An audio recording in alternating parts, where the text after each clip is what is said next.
suspect outdrives their talent. You see just weaving through lanes there, jumping all the way over from the 1 lane to the 4 lane on their brakes hard, and just now stuck in that afternoon traffic here, just squeezing, threading that needle there between those cars. The Glendale Police Department is just trying to keep up at this point, but with the erratic nature of this driver, it's going to be hard to do because those police officers have to put the safety of the public first, and the way this driver is driving, that is going to be hard to do, to stay on the tail of this driver. But you can see how this driver is kind of just getting stuck in all this late afternoon traffic, but the police department saying, nope, we are sticking with you. Wow, almost losing control there as he weaved around that car, choosing a different direction there. And this, I could tell you, Courtney, this is one of the craziest pursuits I've seen in some time. This car going about 70 miles an hour through these surface streets, almost losing control there at that intersection where all that traffic was. This is a extremely dangerous pursuit. Colton, Micah Ullman here with you as well. And as we watch this become increasingly dangerous on surface streets, oftentimes law enforcement will actually back off and try and calm things down. It doesn't appear at this point that these officers are willing to do that. That's right, and what we're hearing is that, you know, backing off of this pursuit hasn't really seemed to slow down this suspect. The suspect is simply wanted for a traffic violation starting probably 30 minutes ago, and it's just the suspect has just kept driving quite erratically since then. You could see it kind of doing that loop there through that residential area. Luckily, not a lot of people are just, wow, just missing those cars into that power line there. Wow, okay. That is quite the ending to this pursuit. We sure hope that this suspect is okay. Now the police have to figure out how to secure the situation. You have down power lines, and they're going to have to protect the public there too. So they're going to take this slowly. They're going to call fire and ambulance services to the area to stage for when they get this suspect out of the vehicle. But right now, with that armed and dangerous kind of want out for this suspect, it's going to be a slow process to make sure that the suspect isn't going to harm any of the officers or the public. You can see they have a canine unit out as well, so if this suspect comes out and decides to run, which would be hard to do after that type of impact, that canine officer is there and ready to take the suspects into custody. Three people in the car, three people so far coming out of that vehicle.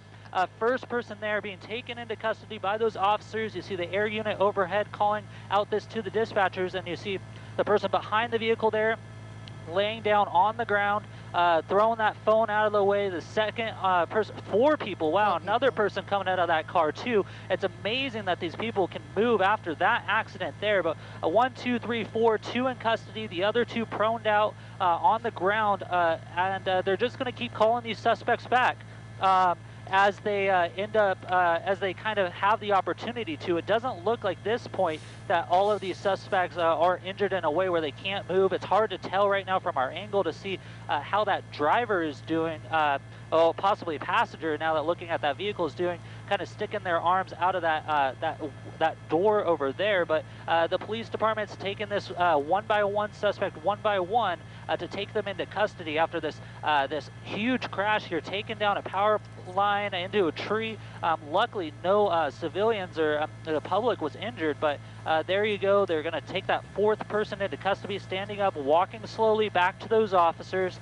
This is what they want to see as they take these suspects into custody. Very slow movements. They're going to check the suspect for weapons, take them into custody, and then they're also interviewing all these different suspects to make sure there's no one else in the vehicle. There's number 5 coming out of the vehicle. So a lot of people in that very small Toyota vehicle there, and luckily they're all moving well. You see that last person there just said, hey, I'm done. I'm going to come over. I'm going to put my hands behind my back.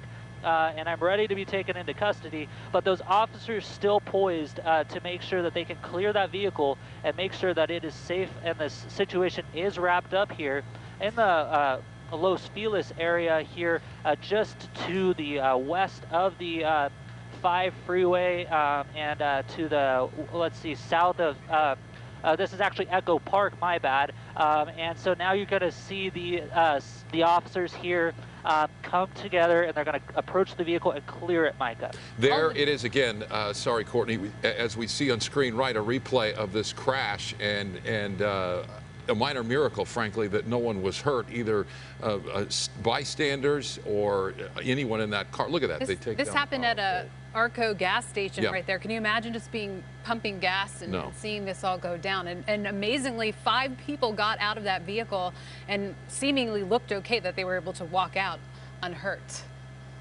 Amazing. And it looks like they've cleared the car. It's quite amazing that those suspects made it out of the vehicle. It looks like they're clearing that car. You can see how the officers' kind of poise has changed, and they're still going to make sure that they get able to look in that trunk and everywhere. But for the most part here, it looks like they're calling this code 4, that the scene is clear, the scene is safe, and now they're going to have to call in the utility companies, the fire, the paramedics to check out those suspects and take care of now this down power line here in the Echo Park area. Yeah, again, a small miracle. No one was hurt. Bystanders appear safe, and the power lines are down. Avoid the area in Echo Park. We're back with the news at 6 at the top of the hour. Stay with us.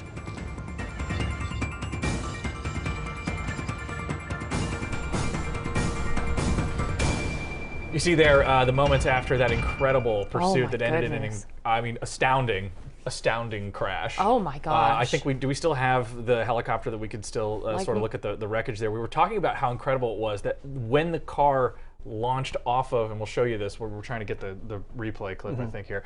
When the car hit the curb, it went airborne and then sort of started to go in an arc. The hood of the car impacted that pole, but sort of as opposed to hitting it straight on, it hit it when it was sort of on its side already, thinking that probably was, I mean, of huge luck apparently to what ended up being 5 people. What Micah said, it's a minor miracle. Watching that in that split second, you're like, oh my gosh, we're about to watch this guy and had no idea into a power pole. That there were 5 people.